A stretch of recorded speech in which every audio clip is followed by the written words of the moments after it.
আমাদের চারপাশের পৃথিবীটা খুব দ্রুত বদলে যাচ্ছে। আমরা এমন এক সময় এসে দাঁড়িয়েছি যেখানে কয়েক দশক ধরে চলে আসা চেনা নিয়মগুলো আর আগের মতো কাজ করছে না।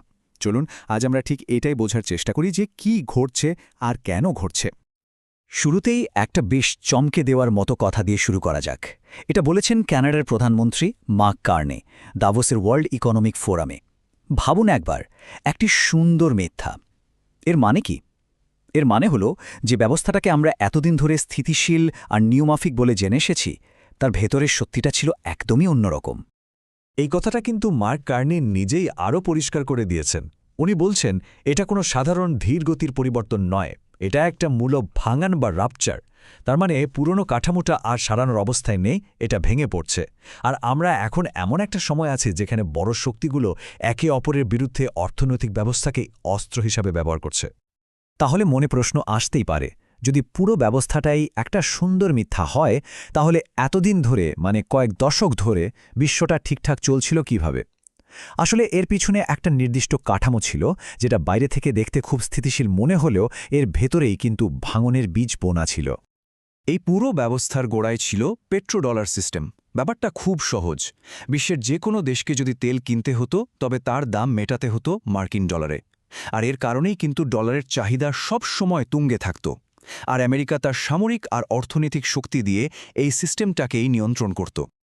ব্যাপারটা আরও সহজে বোঝা যাবে যদি আমরা এই টেবিলটা দেখি। এখানে খুব স্পষ্টভাবে দেখানো হয়েছে কিভাবে বড় দেশগুলোর মধ্যে কাজের ভাগাভাগিটা ছিল। যেমন ধরুন, আমেরিকা ছিল রক্ষক, যে সবাইকে সামরিক নিরাপত্তা দিত আর পেট্রোডলার সিস্টেমটা চালাত। চীন হয়ে উঠেছিল গোটা বিশ্বের কারখানা। জাপান ছিল ঋণদাতা, কম সুদে টাকা দিয়ে গোটা অর্থনীতিটা সচল রাখত। আর ইউরোপের ফোকাস ছিল সামাজিক সুরক্ষা আর ভোগের ওপর। এভাবেই সবাই একে অপরের ওপর নির্ভরশীল একটা সিস্টেম তৈরি করেছিল। এখন এই সিস্টেমটা টিকিয়ে রাখার জন্য একটা বেশ ইন্টারেস্টিং মেকানিজম ছিল, যাকে বলা হচ্ছে প্রুফ অফ ওয়েপন্স নেটওয়ার্ক। খুব সোজা হিসেব ছিল, নিয়ম মানলে পুরস্কার আর না মানলে শাস্তি।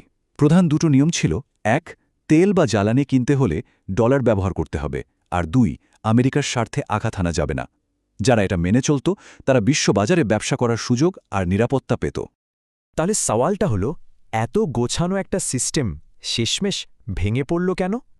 কারণটা হলো এর ভেতরে লুকিয়ে থাকা খরচা আর বৈষম্য। এই লুকানো খরচগুলোই ধীরে ধীরে পুরো কাঠামোটাকে ভেতর থেকে একদম দুর্বল করে দিয়েছে। এখানে যা দেখানো হচ্ছে এটা কিন্তু এই পুরো গল্পের একটা খুব গুরুত্বপূর্ণ অংশ।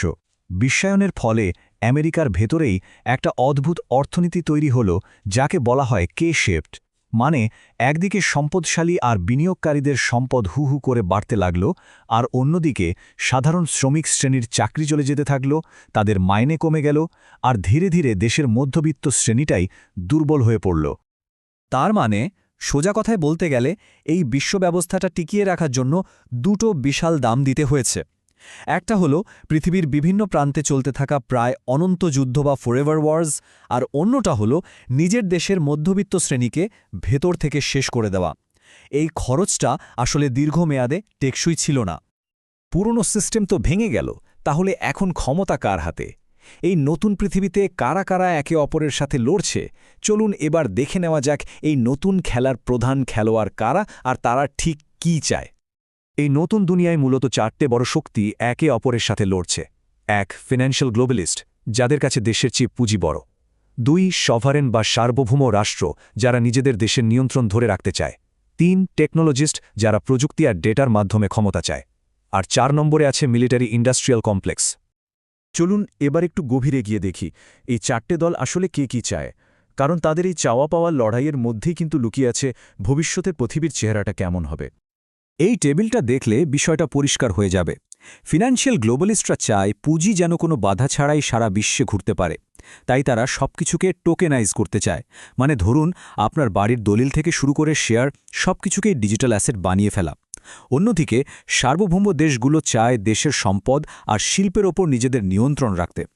টেকনোলজিস্টরা চায় আরও অটোমেশন, আর মিলিটারি ইন্ডাস্ট্রিয়াল কমপ্লেক্স তারা চায় বিশ্বে একটু অস্থিরতা থাকুক, যাতে তাদের প্রভাব আর বাজেট দুটোই বাড়ে। আর এই লড়াইটা সবচেয়ে বেশি দেখা যাচ্ছে অর্থনৈতিক জগতে। একদিকে ফিন্যান্সিয়াল গ্লোবালিস্টরা সবকিছুকে ব্লকচেনে এনে টোকেনাইজ করতে চাইছে, অন্যদিকে বিভিন্ন দেশের সেন্ট্রাল ব্যাংকগুলো নিয়ে আসছে তাদের নিজস্ব ডিজিটাল কারেন্সি বা সিবিডিসি, যেটা পুরোপুরি সরকারি নিয়ন্ত্রণে থাকবে।